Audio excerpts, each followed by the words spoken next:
অবৈধভাবে রিয়ার্ডের মাধ্যমে পুনর্ভর্তির মাধ্যমে বছরের পর বছর ধরে নিষিদ্ধ ছাত্রলীগ নেতাকর্মীরা তাদের নেতাকর্মীদেরকে করে রাখতো, যেখানে অনার্স শেষ হওয়ার কথা 4 বছরে, মাস্টার শেষ হওয়ার কথা 1 বছরে, অর্থাৎ 5 বছরে অনার্স প্রসেস শেষ হওয়ার কথা।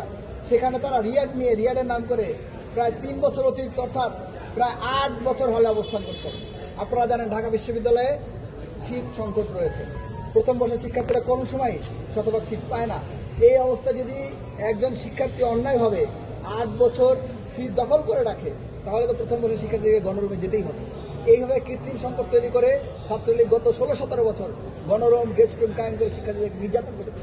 আমরা দাবি করেছিলাম, ফলে যেহেতু আমাদের সিট সংকট রয়েছে, সুতরাং সিটের স্বচ্ছ নীতিমালা দিতে হবে, এবং সেই স্বচ্ছ নীতিমালা হবে প্রত্যেক শিক্ষার্থী সেশন ধরে আসবে এবং রেজাল্ট হওয়ার সাথে বেরিয়ে যাবে।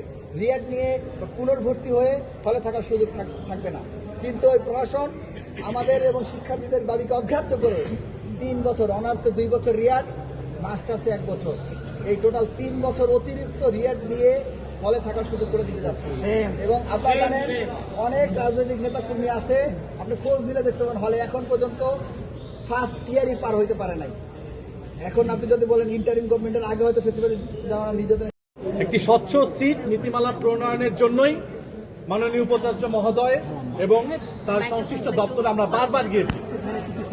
আমাদের স্পষ্ট কথা, ঢাকা বিশ্ববিদ্যালয়ের শিক্ষার্থীদের গণরুম গেস্ট রুম যেন কোনো অবস্থায় ফিরে নিয়ে না আসে, সেজন্য কার্যকরী একটি স্বচ্ছ নীতিমালা প্রণয়ন করতে হবে। আপনারা জানেন আমাদের একটি নীতিমালা ছিল জুলাই পরবর্তী, সেই নীতিমালায় 10 এবং 11 নম্বর পয়েন্টে সুস্পষ্টভাবে বলা আছে, যদি কোনো শিক্ষার্থী অনার্সে দ্বিতীয়বার রিয়াড নিতে চান এবং মাস্টার্সের ক্ষেত্রে একবার যদি রিয়াড নিতে চান, তাহলে তার সিট বাতিল হওয়ার সাপেক্ষে তিনি রিএডমিশন নিতে পারবেন। অর্থাৎ তার সিটটি হলে থাকবে না, এই অবস্থায় তিনি রিএডমিশন নিতে পারবেন।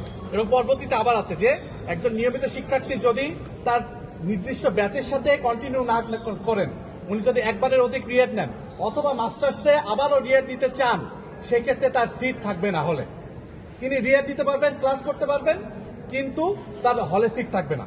আপনারা জানেন যে এই নীতিমালা অনুসরণ করার কারণেই আমাদের 25-26 সেশনের শিক্ষার্থীরা কিন্তু প্রথম বর্ষেই সুন্দরভাবে সিট পেয়ে যাচ্ছে।